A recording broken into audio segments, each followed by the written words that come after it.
Hi, my name is John St. Angelo. I am a Purdue grad from many years ago, and Dawn asked me to talk to you about the difference between a couple of different hospitals that I've worked at through the years. I live in Indianapolis, and the two I've worked at are Ascension St. Vincent Seton Specialty Hospital. It's a long-term acute care hospital, and I'll get to that in a moment. And the one I'm currently working at is Community Hospital East. I also work at Community South. So Community Hospital is a typical acute care hospital where one might go if they've just had a stroke or a heart attack, a car accident, anything that might put you in the hospital unexpectedly. They also do some scheduled surgeries. Going back to a long-term acute care hospital, for short we call it an LTACH, and the way it is different is in the how many days you're going to stay there if you're a patient. So the average length of stay at Seton Specialty Hospital, I believe, was about 25 days or a month. The average length of stay at a typical acute care hospital like Community is 5 days. So people end up at an LTACH when they just could not get any better in a regular acute care hospital. So let's say somebody had a heart attack, and following the heart attack, things got complicated. Maybe they went into respiratory failure for whatever reason. Maybe they had a wound that got infected, or maybe they got pneumonia. So when a regular acute care hospital cannot move them on, perhaps to rehab or a skilled nursing facility even, then they'll consider a long-term acute care hospital. So that's where they're still seen by doctors 24 hours a day, nurses 24/7 as well, and they have rehab. So the rehab team, like regular acute care, is PT, OT, and speech. I worked there for 15 years, and I saw a lot. There's all kinds of conditions that I had no idea existed. A good example of someone who might have gone to Seton is someone who had COVID and barely survived COVID. So they remained on the ventilator at a normal hospital, and they weren't able to wean from the ventilator. So after a few weeks of that, they'll send them to a place like Seton, an LTACH, where the medical staff is accustomed to very challenging cases.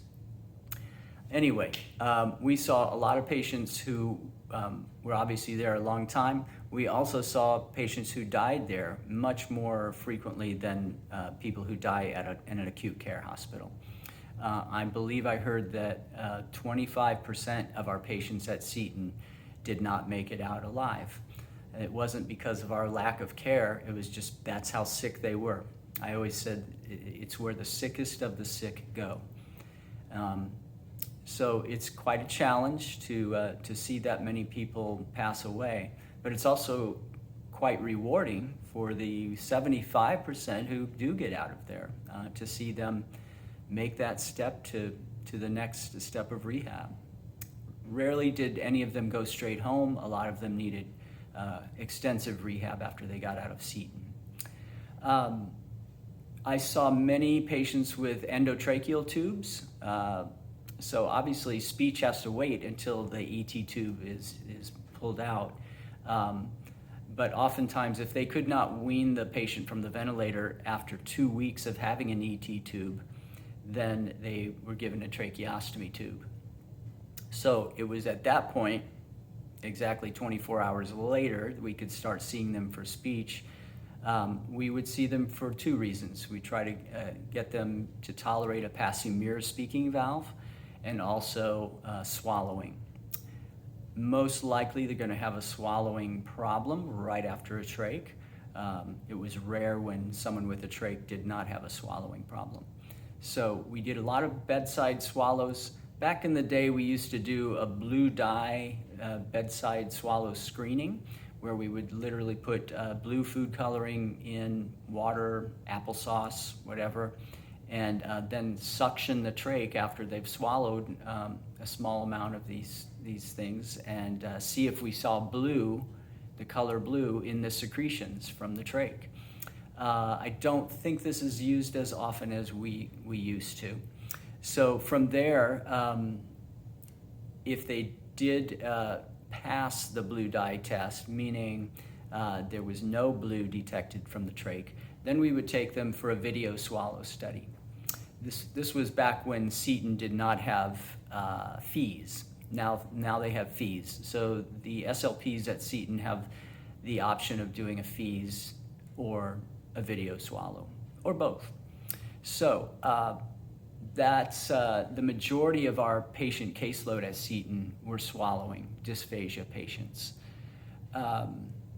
Much less cognitive communication evaluations and therapy. I didn't see a lot of patients who had had strokes. Usually the strokes from the normal hospitals, regular acute care, would move right on to rehab after their stroke. Rarely did they have multiple complications that would then put them in Seton Hospital. So big difference there. At community hospital now, I see a lot of strokes. Every day I'm evaluating and treating new strokes. So if you are to work in an LTACH someday, become very familiar with Passy-Muir valves and also very familiar with dysphagia. I worked very closely with respiratory therapists. They obviously know much more about ventilators than speech language pathologists generally do, but I picked up a lot from them. I also learned more about trachs than I ever thought I would, the different brands and the different sizes and types. So the one thing I want to leave you with is that what I really learned at the LTACH, and I carried it on to community hospital, is the skill of thinking critically. One of the doctors at Seton really impressed upon us that it's our job to be critical thinkers so that we can be the best at what we do. We have to gather a lot of information from the chart, from the other caregivers, and then apply it to what we do. So get in the habit of really digging into the chart when you get a new patient.